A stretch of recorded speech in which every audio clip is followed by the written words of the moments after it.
Во сите пори на нашата земја, како и во Европската Унија, навлегува вештачката интелигенција. Токму во продолжение тоа, мојата колешка Ирена ќе разговара со незиниот прв гостин Симеон Марковски, кој што е дипломиран софтверски инженер. Се одржа еден настан на 29 јуни, како што кажавме во самата најава, а се представени и двете платформи за тоа што со вештачката интелигенција може ние да постигнеме и каде е Македонија во развојот на вештачката интелигенција. Добро ти утро, Симеон, добро ни дојде и ајде да одговориме на прашањата кои што се многу важни околу вештачката интелигенција. Оливера, ти благодарам за оваа убава најава. Симеон, еве, официјално добро ни дојде во утринската програма. Најави колешката Оливера, дипломиран софтверски инженер. Млад човек кој што е влезен во оваа проблематика, во вештачката интелигенција. Светот останува на младите, јас секогаш ги поддржувам младите и ние како телевизија, поготово кога се работи за нешто што е сега во моментот многу актуелно. Во рамки на вештачката интелигенција на 29 јули во Europe House одржавте настан, каде што презентиравте две платформи. Едната беше за гласовен агент на македонски јазик и интелигентен слој за климатски промени. За каков настан станува збор? Добро утро и благодарам за поканата. Прво да кажам, е големо задоволство и чест да присуствувам на оваа телевизија, која што има голема гледаност и гледачите уживаат.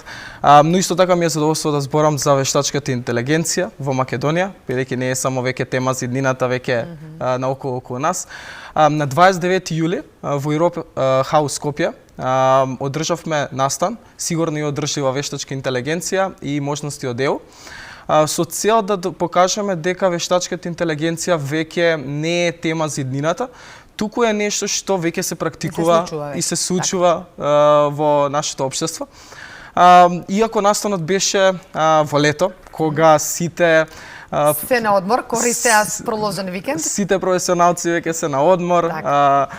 Искрено се изненадивме дека голем број присуствува, повеќе од 30 представници од бизнис светот, од јавна администрација, од министерства, од приватен сектор присуствува на овој настан и ми е огромна чест за тоа. И целта беше да покажеме дека вештачката интелигенција во Македонија веќе почиња да користи решенија кои што имаат реална практика во истата. Так. Во рамките на тој настан беа промовирани две платформи. Гласовен агент на македонски јазик и втората интелигентен слој за климатски промени.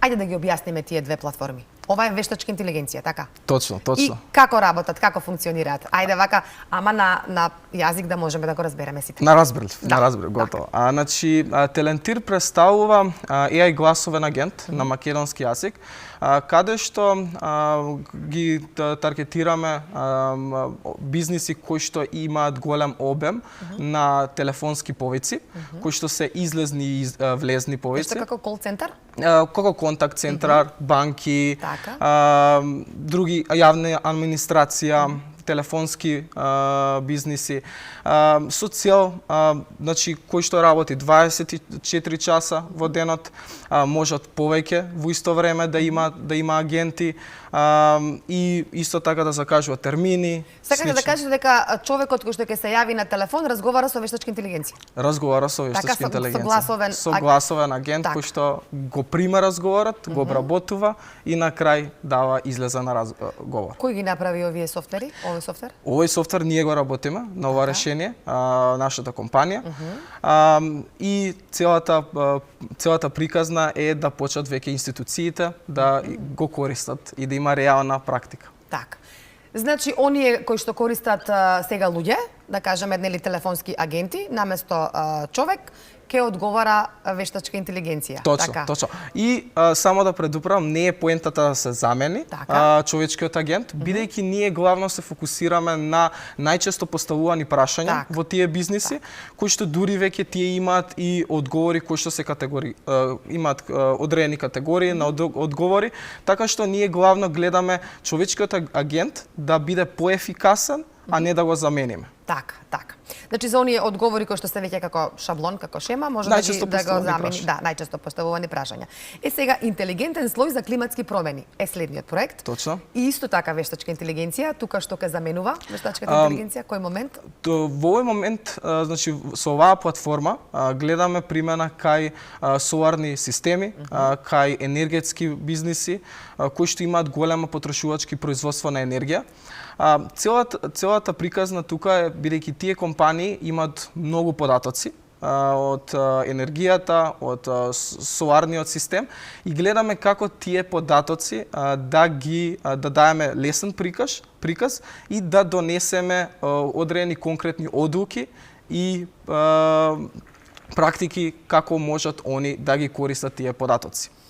Добро, што ќе заменува тука вештачката интелигенција? Со цел, значи тука гледаме да решиме проблематиката тие бизниси да донесуваат подобри одлуки, да ги предупредуваме за проблеми и да предвидуваме што ќе се случи следно.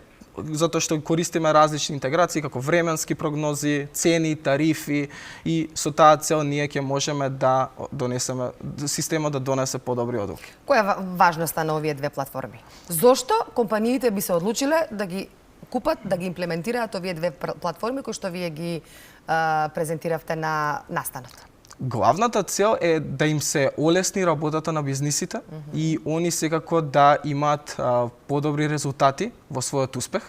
Гледаме главно ние како компанија да гледаме како да решиме одреден проблем, кој што е мерлив проблем и со таа цел да создадеме услуга која што ќе им биде корисна на тие бизниси. Така. Сега би сакала вашето присуство да го искористам овде, бидејќи сте експерт во вештачката интелигенција, дипломиран на Државниот факултет Финки, кој што, сега нека не се наљута другите, меѓутоа сепак има највисоко реноме во државата, кога станува збор за вака млади кадри, стручни лица кои што излегуваат од Финки. Каква е иднината и колку е важна вештачката интелигенција во Македонија и каде сме ние во глобални рамки, во светски рамки? Така и каде се движиме како држава?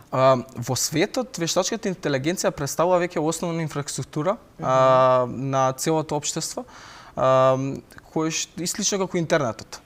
Во Македонија веќе почнува таа примена. Според мене, ние во Македонија имаме два правци. Едниот правец е да користиме решенија кои што се зададени од странство, при кај што така ќе целиот профит ќе биде однесен во странство и секако ние ќе користиме услугите кои што се од тие странски услуги. А вториот правец е да користиме услуги создадени од компании во нашата држава. Ја мислам дека имаме можност да се движиме по вториот правец, да користиме услуги и сервиси создадени од компании во нашата држава, при што ќе биде и не само што ќе гледаме услугите да ги користиме во нашата држава, ќе можеме и на меѓународно поле да ги донесеме тие услуги. Така што јас се надевам дека ќе продолжиме да се движиме кон вториот правец, каде што ќе користиме услуги и сервиси создадени од компании во нашата држава. Така, овдека веќе одат ова се инсертите од настанот, така? Кој што беше на 29 јули во Europe House. Ова веќе не, ова се други инсерти, толку нека бидат инсертите. Само првите две фотографии. Овие инсерти не, овие се за вториот разговор, имаме можеби некој малку проблем. Како и да, видовме две фотографии од настанот. Тоа е, сега сакам да си продолжиме околу вештачката интелигенција. Имаме уште 2-3 минутки за разговорот. Ја спомена често пати твојата компанија, можеме да кажеме со што се занимава твојата компанија и која е работата на како тебе, како софтверски инженер, која е улогата во компанијата, зашто најмногу даваш значење во твојата компанија, можеш да ја споменеш како се вика? Значи, компанијата се вика Seawise. Ние главно гледаме да работиме на AI и софтверски решенија. Нашата цел не е само да создаваме решенија кои што ќе кажеме дека се создадени од AI или користат AI. Главно гледаме конкретни проблеми на одредени бизниси, во одредени општества, на одредени организации и потоа гледаме како можеме да ги решиме тие проблеми со цел да создадеме одредени решенија. Во главно, ние работиме со вештачка интелигенција и веќе почнавме да создаваме наши платформи, како што претходно ги напоменавте Телентир и Atmovoice. Тие се пример од платформите кои што ги имаме создадени. И главната цел е не само да се користат во Македонија, туку и во меѓународен аспект да се користат наоколу низ целиот свет. Так. Значи да резимираме во корист на времето, ги спомнавме платформите. Овие се две платформи кои што вие ги работите како компанија, ги нудите на фирмите. Има интерес? Има, секако, работиме, веќе имаме следни состаноци во текот на оваа недела, наредната, така што мислам дека со голем труд, со напор, може да се постигнат резултати и на тоа работиме. Симеон, како млад човек, кажуваш дека иднината на вештачката интелигенција и Македонија добро се носи нели во светски рамки со тоа.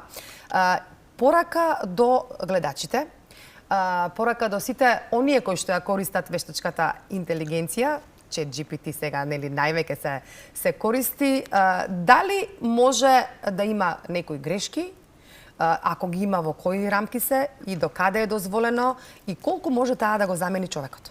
Сега, значи во овој момент зборуваме, не зборуваме за некоја блиска или подалечна иднина. Сега како стојат работите?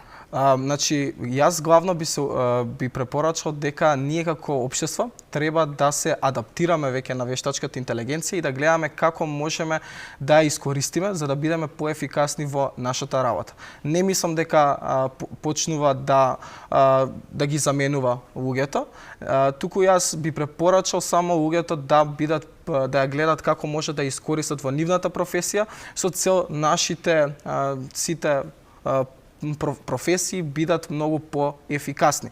Исто така би упатил порака и до државата и до јавните администрација и до институциите да повеќе да соработуваме со универзитети, со приватни компании со цел да како што кажав претходно, да се движиме кон вториот правец каде што Македонија би создавала решенија и услугите би биле и во Македонија и во меѓународен аспект, а не да користиме решенија од странство. Па затоа светот останува на вас младите. Така. Благодарам многу за ова гостување. Остануваме отворени како телевизија за секој ваш следен проект што е поврзано со вештачката интелигенција, бидејќи во тоа е иднината, мораме да одиме во чекор со светот. Благодарам многу за ова утринско гостување и за тоа што стана рано, бидејќи си сепак млад човек, меѓутоа обврски си се обврски. Благодарам уште еднаш и остануваме во контакт за се што треба да ја информираме навремено нашата публика. Благодарам за гостувањето. Така.